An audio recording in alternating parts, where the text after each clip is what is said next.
ఇవాళ ప్రయాగ్రాజ్ కు భారత ప్రధాని మోడీ కుంభమేళాలో త్రివేణి సంగమంలో పవిత్ర స్నానానికి ఏర్పాట్లు.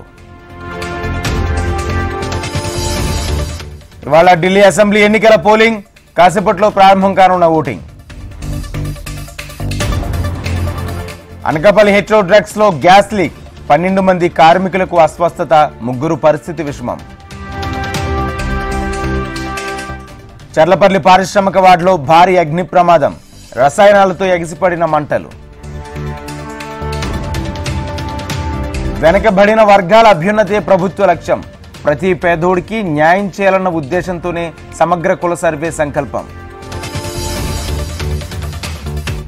శాసనసభకు ఒకరోజు కులగణన, ఎస్సీ వర్గీకరణ నివేదికలు. తెలంగాణ అసెంబ్లీలో చారిత్రాత్మక ఘట్టం. ఎస్సీ వర్గీకరణ బిల్లును శాసనసభలో ప్రవేశపెట్టిన సీఎం రేవంత్ రెడ్డి.